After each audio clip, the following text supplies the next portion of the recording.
My name is Jonathan Brandt. I'm from New York City. Warren, you wrote in 1977 that the return on equity and growth of book value for corporate America tended towards and averaged about 13%, no matter the inflation environment. After properly expensing options and so-called non-recurring charges, and taking into account the high price-earnings ratio paid for increasingly frequent acquisitions, do you think that 13% figure is still roughly correct?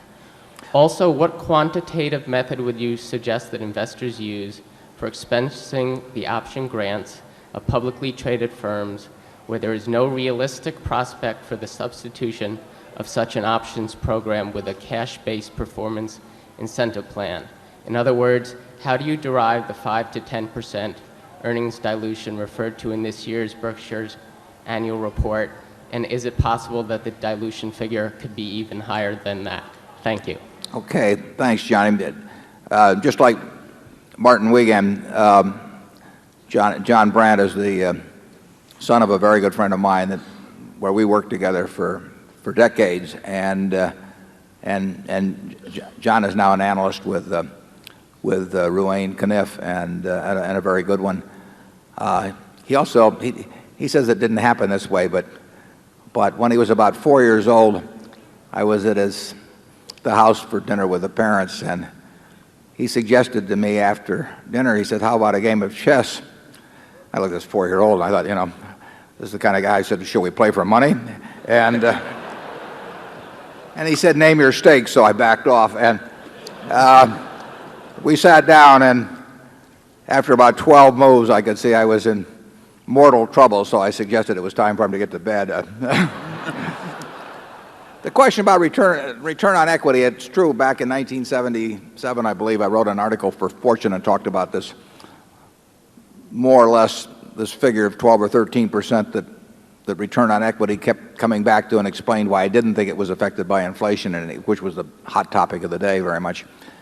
And it wasn't. But in the last few years, earnings have been reported at very high figures on the S&P, although you've had these very substantial restructuring charges, which every management likes to tell you doesn't count. I love that. When they say, well, we earned $1 a share in total last year, but look at the $2 a share that we tell you we really earned. The other $1 a share doesn't count it. And then they throw in mistakes of the past or mistakes of the future, and every 3 or 4 years ask you to forget this as if it doesn't mean anything. We've never had a charge like that we've set forth in Berkshire, and we never will.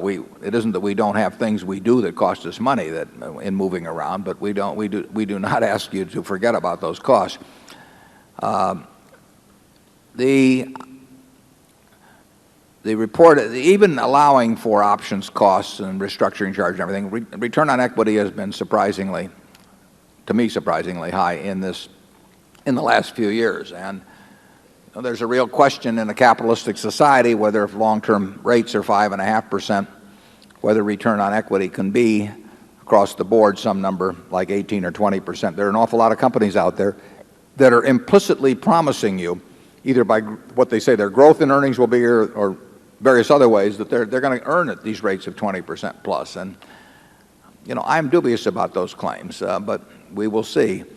The question about how we charge for stock options is very simple.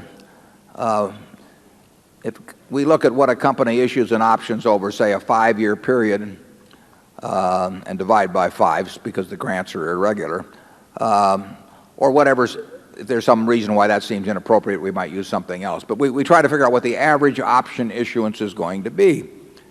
And then we say to ourselves, how much could the company have received for those options if they'd sold them as warrants to the public? I mean, they can sell me options on any company in the world. I'll pay some price for an option on anything. And we would look at what the fair market value of those options would be that day if they were transferable options. Now, they aren't transferable, but they also, employees sometimes get their options repriced downward, which you don't get if you have public options. So we say that the cost to the shareholder of issuing the options is about what could be received if they turned those options into warrants and sold them public, or sold them as options. And that's the cost. I mean, it's a compensation cost. And just try going to a company that's had a lot of options grants every year and tell them you're going to quit giving the options and pay people the same amount of money. They'll say you took away part of my earnings. And we say, if you've taken away part of the earnings, then let's show it in the income account and show it as a cost, because it is a cost. And I think actually a number of auditors agreed to that position many years ago, and they started receiving pressure from their clients who said, gee, that might hurt our earnings if we reported that cost. And the auditors caved, and they put pressure on Congress when it came up a few years ago, and I think it's a scandal, but it's happened. We are going to, in evaluating a business, whether we're going to buy the entire business or whether we're going to buy part of it, we're going to figure out how much it's costing us to issue, and when the company issues those options every year, and if they reprice them, we're going to figure out how much that particular policy costs us, and that is coming out of our pocket as investors, and I think people are quite foolish if they ignore that. I don't think it's going to change. It's too much in corporate America's interest to keep it out of the income account and keep issuing more and more options percentage-wise and not have it hit the income account, and to reprice when stocks go down, but that doesn't make it right. Charlie? Yeah, I go so far as to say it's fundamentally wrong not to have rational, honest accounting in big American corporations. And it's very important not to let little corruptions start because they become big corruptions, and then you have vested interests that fight to perpetuate them.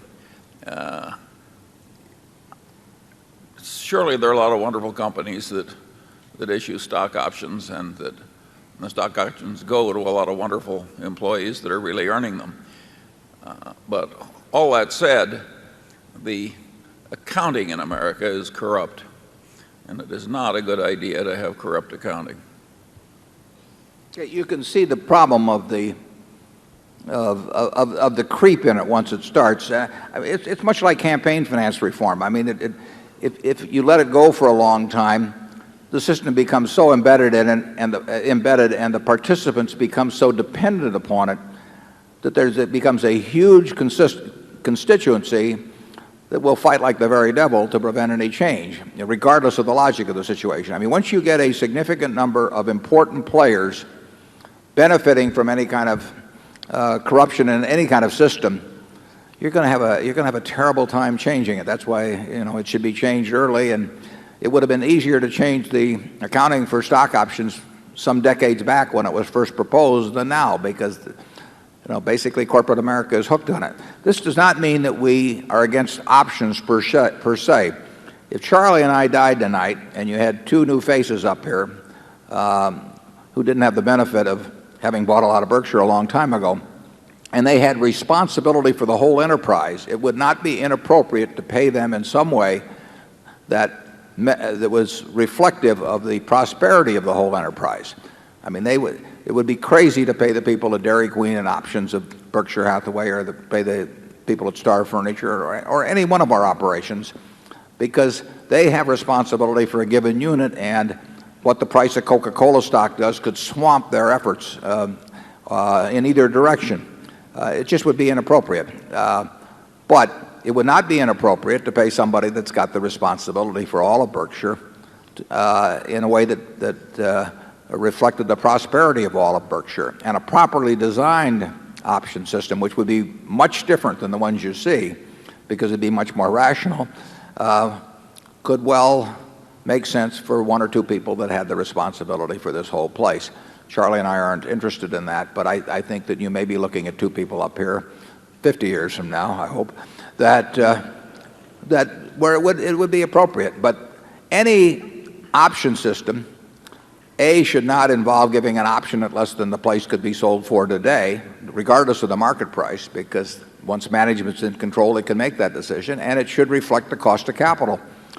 And very, very few systems reflect the cost of capital. But if we're going to sit here and plow all the money back every year into the business, and you're, in effect, use your earnings interest-free to increase our own earnings in the future, we think there has to be a cost of capital to have a properly designed option system. People aren't interested in that. The option consultants aren't interested in that because that isn't what their clientele wants.